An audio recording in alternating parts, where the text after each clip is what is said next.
Então você já tem mais de 18 anos e não concluiu o ensino médio ainda. Tem mais de 15 e não concluiu o ensino fundamental. Não sabe o que é o Enseja. Vem comigo que eu te explico tudo. Então vamos lá, galera. Aqui é o professor Álvaro e vamos ver como fica a questão do Enseja 2021 para você concluir os seus estudos e sonhar com a universidade, em melhorar de vida, em melhorar de emprego e sonhar com outras questões da vida. É o seguinte, todo ano o Ministério da Educação do Brasil faz uma avaliação para concluir os estudos de jovens e adultos que não conseguiram concluir os seus estudos no tempo certo, neste caso, antes dos 18 anos para o ensino médio. Neste ano de 2021, as inscrições foram entre 11 e 27 de janeiro e as provas serão no dia 25 de abril. Ou seja, para quem fez a inscrição está de boa, está tranquilo. Mas, se você não fez a inscrição ainda, continue acompanhando o nosso canal para ficar ligado quando elas abrirem de novo e a gente vai te informar tudinho. Então, você já fez a inscrição, você tem que saber algumas coisas. Uma delas é, você tem mais ou menos 3 meses para estudar até o dia da prova. Você tem o mês de fevereiro, o mês de março e quase todo o mês de abril, já que a prova será no dia 25 de abril. Então, não perca tempo, foque nos estudos, tem muita coisa boa aqui na internet, no YouTube tem bons professores e no nosso canal aqui a gente vai dar super dicas para você passar na prova. E o melhor, tudo de graça, tá? Então continue nos acompanhando, já se inscreve, dá o like aí, compartilha com os amigos para fortalecer o nosso trabalho, tá bom? Primeira coisa que você precisa saber é que não é apenas uma prova que você vai fazer no dia 25 de abril. Serão 4 provas. Cada prova dessas terão 30 questões de múltipla escolha. E cada questão tem 4 opções de resposta. Daí você precisa escolher uma opção daquelas que julgar correta dentro da prova de linguagens, tá? Esse tema da redação você vai ficar sabendo na hora. Aí você pode dizer, ah, professor, mas é muita coisa, dá para fazer tudo em um dia só? Eu digo com toda a tranquilidade do mundo, dá, mas você precisa se preparar fisicamente, mentalmente e espiritualmente para fazer algo tranquilo. Afinal, tudo que a gente faz na vida, ela tem que ser algo feito com prazer, não pode se tornar uma tortura. Vamos lá, como funciona isso? Tu chega de manhã, no horário determinado, recebe um caderno de provas de ciências da natureza, que engloba as questões de física, química e biologia. Aí tu pergunta de novo, essas questões são separadas por matéria de química, de biologia? Não. A resposta é não. Você não faz a prova por matéria, você faz a prova por área de conhecimento. Então, a prova de Ciências da Natureza engloba essas 3 matérias que nós acabamos de falar. Terminada a primeira prova com 30 questões, você vai responder a segunda prova com mais 30 questões da área de matemática. Matemática é meio complicado, não é? Mas não se assuste, é uma boa prova, vai testar os seus conhecimentos básicos da matemática, não é nenhum bicho-papão. Estudando direitinho, com disciplina, dá para passar tranquilamente. Aí, professor, e quantas questões eu preciso acertar para passar? Cara, meu conselho é, pense em acertar tudo, em acertar todas as questões.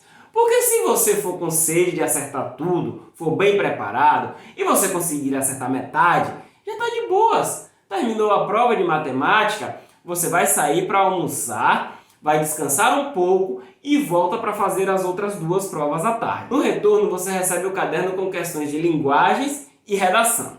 Aqui a porca torce o rabo, mas fique de boas. São mais 30 questões que você vai responder de linguagens e mais uma redação. Nós faremos um vídeo aqui somente com as sacadas dessa prova depois, então acompanhe o nosso canal. Terminou a prova de linguagens, aí você faz a de ciências humanas, que engloba história, geografia, filosofia e sociologia. É a última prova e ela é bem reflexiva. Por exemplo, Ninguém vai te perguntar o nome do cara que descobriu o Brasil, nem vai te perguntar em que ano aconteceu a Guerra do Paraguai, não. As questões geralmente têm um texto bem explicativo e depois uma pergunta, um questionamento com base naquele texto. Então fique ligado no texto, tá? Por exemplo, essa questão 31 da prova de Ciências Humanas do ENSEJA do Ensino Médio 2019, a última que fizemos. Veja o que ela diz. Então, veja o que a questão diz, analise comigo, tá? Questão 31 da prova de Ciências Humanas 2019. Diz o seguinte: o desenvolvimento dos direitos do homem passou por 3 fases. Os direitos de liberdade, isto é, direitos que tendem a limitar o poder do Estado e a reservar para o indivíduo uma esfera de liberdade em relação ao Estado. Questão 2. Os direitos políticos que tiveram como consequência a participação cada vez mais ampla, generalizada e frequente no poder político. E 3. Os direitos sociais, com novas exigências e novos valores, como os bem-estar e da igualdade não apenas formal. Tá? Isso é um trecho de um livro chamado A Era dos Direitos. Nós não vamos nos ater a esses detalhes aqui, mas note que a questão fala sobre 3 momentos da conquista dos direitos do homem. Quando ele fala do direito do homem, aqui está falando do direito do cidadão, do ser humano, tá? E o enunciado diz o seguinte: o processo de evolução dos direitos descritos caracteriza-se como, ou seja, basicamente ele está dizendo como foi essa evolução e qual é a característica dessa evolução dos direitos. Tá? A. Crescimento da economia mundial. Não estamos falando de direito, não estamos falando de economia, tá? Prolongamento da estrutura feudal. Não citamos nada de estrutura de feudalismo aqui e tal. Letra C. Aumento da produtividade capitalista. Não, mais uma vez está falando de economia aqui e nós estamos falando de direitos, tá?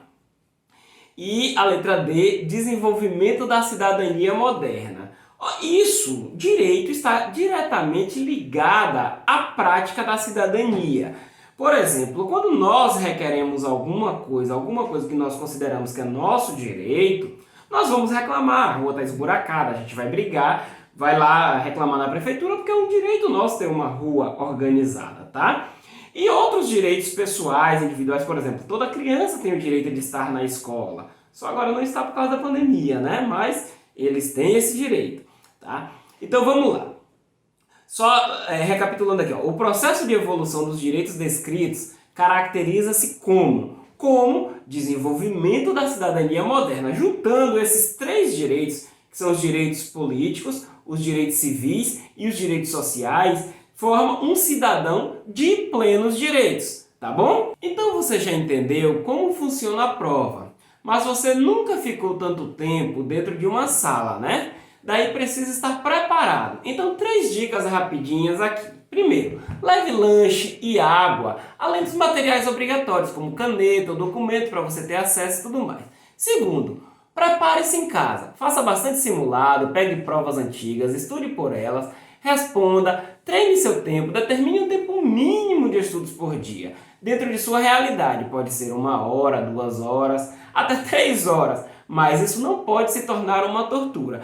E a terceira dica, que eu acho super importante, é prepare-se fisicamente.